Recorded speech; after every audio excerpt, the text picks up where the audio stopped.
The push-up, we're going to show you today 3 different levels of the push-up. We're going to start with the full push-up and what we like to see.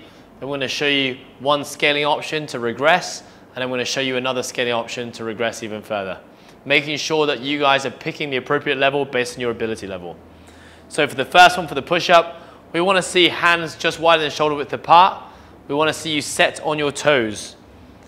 Now what you learned from that hollow body is really important that we apply to the push-up now. We're looking to squeeze our butt, locking our rib cage down and being on our tippy toes. It's really important that we maintain this position as we go down and up in the push-up. Making sure we set the scaps back and down when we initiate. Steven's going to go down, keeping the elbows nice and close to the body. Maintain the hollow and press back up. He's going to do one more rep. And rest there. Notice he never sacrifices that hollow position.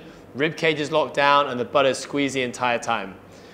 Now, if you're not quite there, what we're going to do is we're going to do an eccentric push-up, maintaining that same hollow position. The setup is exactly the same. Steve's going to do this with a 5-second eccentric, which I will count. Butt squeeze, rib cage down, ready, and go. 5, 4, 3, 2, 1, and rest. We rest on the floor, we bring ourselves back up to the top any way possible, back to the start. Get in the hollow and go. 5, 4, 3, 2, 1, control and rest. Okay, and if we're not there yet, we're going to go to a kneeling variation of the push-up. Having said that, we're still going to work on maintaining the hollow. There's no excuse not to have that hollow position.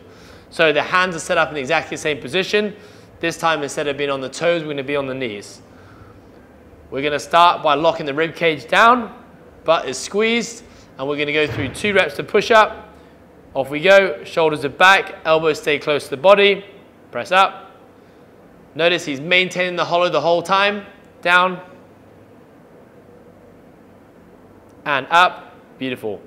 One common fault that we see a lot of times, whether people are doing kneeling push-ups or push-ups on their feet, is just loss of that hollow body position, either in the eccentric or as you push back up. Steve, can you show us 2 reps? Let's start by losing the hollow in the eccentric and concentric. So we start the push-up, we lose hollowness into an arch, push up, and because we lost it at the start, we have a lost position the entire way through the movement. Similarly, a lot of people are able to hold the hollow on the eccentric, but when it comes to pushing and moving into the concentric portion, we break into extension. So we come up, he sets in a good position, 3, 2, maintains a good position, but as he presses, he loses that position and goes into extension. If that's happening to you, make sure you're scaling your movement to an appropriate level.